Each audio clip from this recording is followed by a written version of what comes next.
What is going on, guys? It is Wrestlelamia here, back with another video.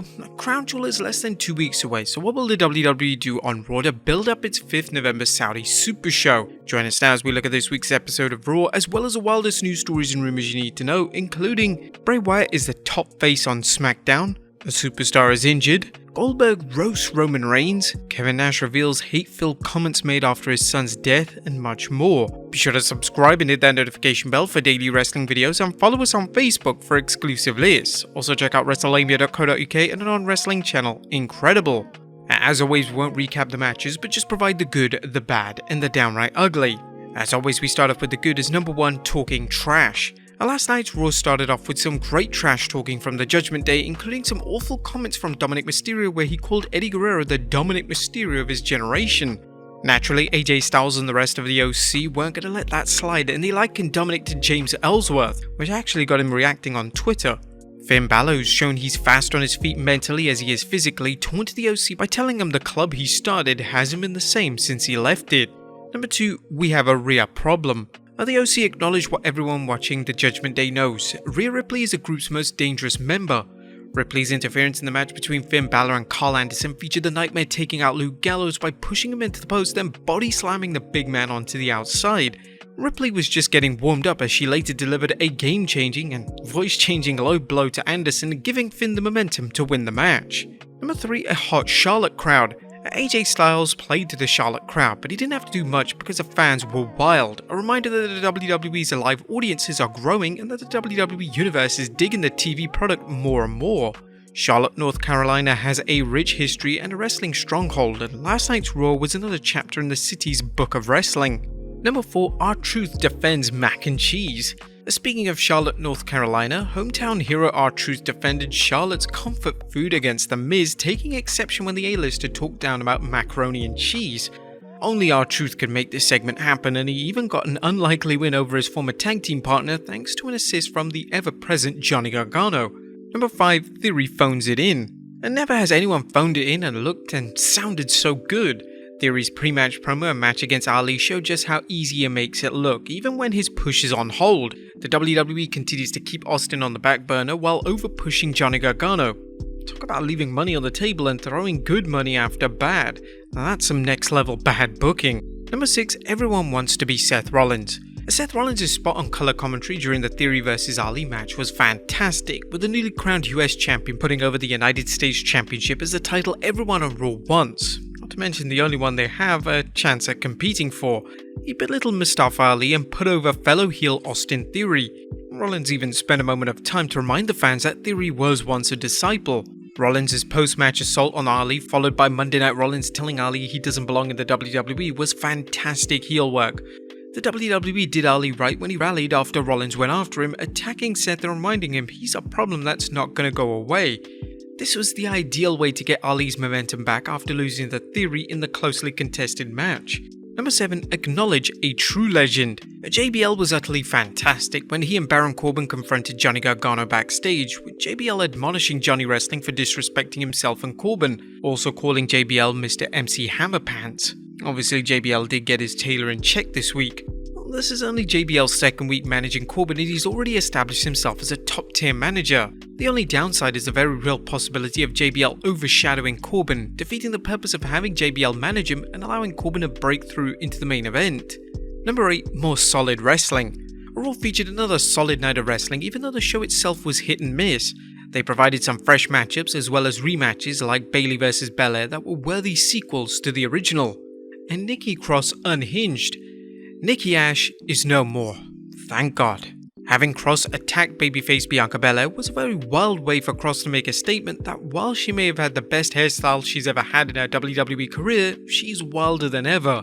Thank God there's no more Nikki Ash. But that was the good. What about the bad? Is number 1, another awful Dexter Miz segment.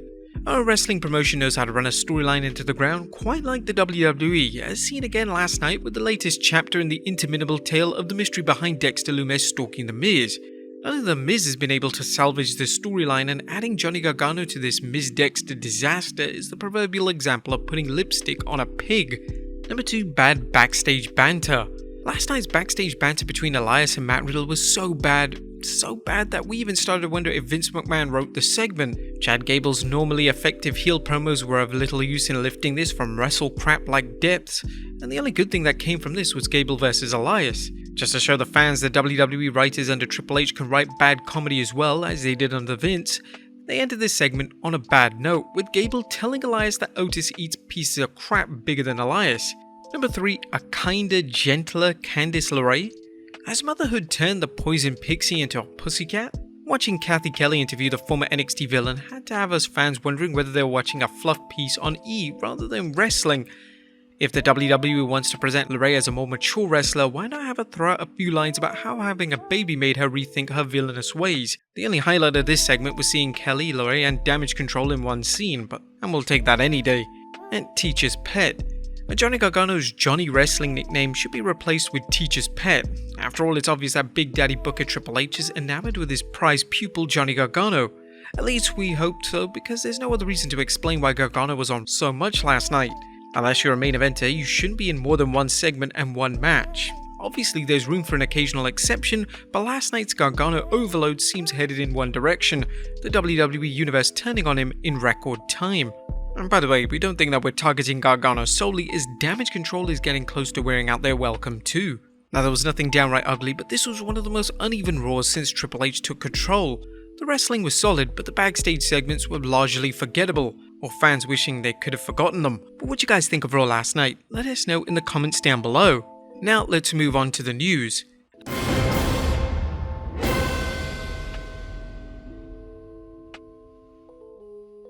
Now first we looks at Bray Wyatt, the top face on SmackDown. Atop in today's news is the latest on Bray Wyatt, who PW Insider is reporting is now listed internally as SmackDown's #1 babyface. For those keeping track, Drew McIntyre is number 2. PW Insider added that the company has been thrilled about his return, as he's currently the top merchandise seller in WWE. The biggest challenge regarding Bray could be who to have him wrestle without making him or his opponents look weak.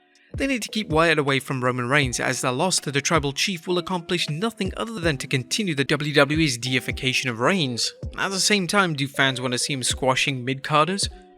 Some fans have suggested that the Wyatt 6 will represent different sides of Wyatt's psyche. If so, might the WWE have him feud with these personifications? That would be one way to keep Wyatt in his own sphere of influence as he battles his personal demons in a way unlike anything fans have ever seen before. Next up, WWE thrilled with the White Rabbit campaign. Now, on a related note, the WWE is apparently thrilled with the success of its White Rabbit campaign. PW Insider is reporting, WWE are happy with the buzz that the White Rabbit has created in recent months, and they'll be looking to do similar content for future storylines if the time is right and fits the story. There are a number of people who pushed for such content in the past, but it was never authorized under the old regime. But with Triple H's vision, things have changed. Next up, CM Punk investigation nearly complete. Dave Meltzer commented on the situation on the Wrestling Observer Radio, noting the investigation is nearly complete. Meltzer noted how unusual the situation is. It's so unlike most organizations in the sense that when you've got the big star CM Punk, I know a lot of the locker room is very negative to him, but when you've got your big drawing card and something like that happens, you try to salvage it, save it. I know a lot of people are disappointed. I'm not saying the decision is wrong, considering how much time they put into the decision, and you know that, again, you're not going to get rid of your big drawing card unless it's way over the bounds. With rumours of AEW possibly buying out Punk's contract and rumours that WWE is interested in signing Punk, this continues to be one of the biggest wrestling stories in recent years. What do you guys think is next for Punk? Let us know in the comments down below. Next up, Goldberg roasts Roman Reigns. What does Bill Goldberg think of Roman Reigns' spear? Goldberg, whose spear led to many wins during his heyday in WCW, recently defended his stiff style. Bill said it's okay to hit opponents hard as long as you don't hurt them, a style that Roman Reigns disagrees with. Goldberg remarked on the Roman at Work podcast, "I'll just be honest, Roman said how stupid it is to go out and hit people hard. Well, if you hit people hard and not hurt them, blur that line. I think it's pretty smart. Plus, I don't look like a, no offense, girl when I tackle people." What do you think of Goldberg's comments? Next up, is Tommaso Ciampa injured? Well, that's a story according to Johnny Gargano, who called out The Miz on this week's Raw, claiming that Ciampa hasn't been seen or heard from in weeks. Johnny Wrestling told The Miz that he'd been in touch with Tommaso and that Ciampa is merely injured. Ciampa's alleged injury hasn't been confirmed, but he hasn't wrestled in over a month. Cultaholic's Jack King is reporting Ciampa hasn't wrestled since September 17th, a losing effort versus Bobby Lashley at a WWE live event in Bakersfield, California. His last televised match came on August 22nd, teaming with The Miz against Lashley and AJ Styles. But we'll continue following this story to see if this is a kayfabe injury or a legitimate one. Next up, Kevin Nash reveals hate-filled comments made after his son's death.